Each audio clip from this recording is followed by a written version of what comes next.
अस्सलामुअलैकुम वरहमतुल्लाहि वबरकातुहू। शहराज गार्डनिंग आइडिया खुशामदीद। वेलकम कहने जनाब तुहानू अपनी गार्डनिंग अपने काम से उम्मीद कर रहे हैं सारे दोस्त ठीक ठाक होंगे, सारे राजी खुशी होंगे। तो दोस्तों असी सरहदों की गुजर रहे हैं, कि काम चले सा अपने निजी मामला तो यह पौधा नज़र आया, पौधा विखाओ जी। यह पौधा नज़र आया अपनी गार्डनिंग अपने काम से जनाब। अपनी नर्सरी च पौधा है सी पर छोटा सी, एडा बनया एडा खूबसूरत नहीं सी। तो डेरे के उत्ते एक पौधा है सी बाहर सड़क से दिल च ख्याल आया उन्होंने इजाज़त लैके कि जनाब इस पौधे की गल करने, यदी रनाई विखाने। ये पौधा दोस्तों तकरीबन 5 साल का है। यह थले भी उन्होंने कटिंग की हुई है। तो देखो ना नाल कचरा मचरा है गेट के अगे लगा हुआ है। ठीक है दोस्तों, ठीक है दोस्तों। तो यह फुल लगा है माशाल्लाह अल्हम्दुलिल्लाह। यह देखो यह कितना खूबसूरत फुल लगा है। तो मैं फड़ के नीचे 2 जोड़िया, ये अल्लाह ने लाया इन्हों। ठीक है जी, एक यह भी कली लगी है। ठीक है जी, एक यह कली लगी है। ठीक हुण हाले तुहानूं कलियां विखाणियां, फिर दियां पत्तियां की गल करांगे। एक यह लगी है जी माशाल्लाह अल्हम्दुलिल्लाह। एक यह वाली लगी है दोस्तों, फिर एक यह लगी, यानी कि इन्हूं कलियां दा दबा दब तो जोर नाल सीजन आ रहा। फिर दोस्तों हुण इहदे पत्ते वेखो, जिस तरह कागज़ के पत्ते हुंदे ना, कागज़ी इस तरह के। यह देखो गौर नाल देखो, सफ़ेद पत्ते ये नाल नाल ना होर जिमें जिमें मौसम च ठंडक आनी है तो यह पत्ते सुरख हो जाते हैं आहिस्ता आहिस्ता। सुरख भी दोस्तों हो जाएंगे इंशाल्लाह। ये 3 रंग के पत्ते होंगे ने। इनू चाइना रोज़ बोलते हैं दोस्तों, डवार्फ चाइना रोज़, यानी कि डबल पत्ते वाली चाइना रोज़ इनू बोलते हैं। बहुत ही अच्छा प्लांट है, बहुत ही अच्छा प्लांट है, बहुत ही खूबसूरत प्लांट है।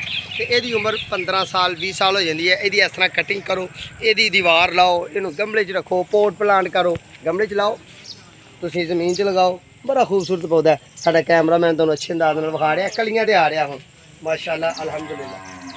बहुत ही खूबसूरत पौधा है दोस्तों।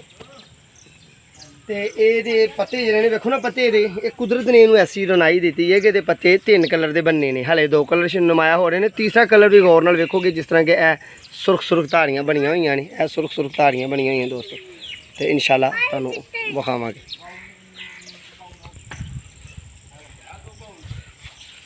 यह देखो जी पत्ता, यह देखो इसका पत्ता कैसा खूबसूरत है माशाल्लाह।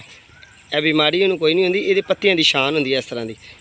डवार्फ चाइना रोज़ इन्हूं बोलते हैं, यानी कि रंग बिरंगे पत्तियां वाली चाइना रोज़। सदा बहार पौधा होंदा है। गमले शमले च इन्हूं लाओ, जमीन च लगाओ, जिथे मर्जी लाओ, खूबसूरत पौधा होंदा है, खूबसूरत प्लांट होंदा है, सदा बहार पौधा होंदा है। बहुत ही प्यारा जनाब। ये देखो ना माशाल्लाह अल्हम्दुलिल्लाह, बहुत ही खूबसूरत है। तो ये घर वाले की मेहनत के काम ने जनाब। उन्होंने इन्नी देर इस पौधे को संभालिया वै, तो संभाल के जनाब ये कटिंग करवाई है माली को, कटिंग करवा के। तो खूबसूरत पौधा है, बहुत ही खूबसूरत प्लांट है। थोड़ा दूरी तो विखाओ जी, थोड़ा दूरी तो विखाओ माशाल्लाह। देखो एडा खूबसूरत प्लांट है, एडा खूबसूरत पौधा है जनाब। इनू डवार्फ चाइना रोज़ बोलते हैं, यानी कि डबल कलर के पत्ते वाली। 3 कलर का पत्ता होंदा है। फुल भी इन्हूं लगते हैं, गमले च भी शक लाओ, जिथे मर्जी इन्हूं लाओ, जिस तरह का ये पौधा है। बहुत ही खूबसूरत पौधा होंदा है। तो एक कलमकारी तो भी तैयार होंदा दोस्तों, तो ये कोंपल तो भी तैयार होंदा है। जो इंशाल्लाह कोंपल का टाइम आएगा तो तुहाडे नाल कोंपल दियां भी गल्लां करांगे, तो जे कलमकारी का टाइम आएगा तो कलम दियां भी गल्लां करांगे। तो जदों अल्लाह ने मौका दिता तो इंशाल्लाह तुहाडे नाल इहदी एयर लेयरिंग दियां भी गल्लां करांगे, यानी कि इहदी अफजाइश दियां। तो लो दोस्तों, उम्मीद करने कि तुहानूं साडी वीडियो अच्छी लगदी होएगी। सारे चैनल सबसक्राइब करना है, बैल आइकन के बटन दबाना है, साडे नाल मुहब्बत का इजहार करना है। इंशाल्लाह दोबारा फिर मुलाकात होएगी। उन्नी देर तक अपने मेज़बानों को इजाज़त। अल्लाह।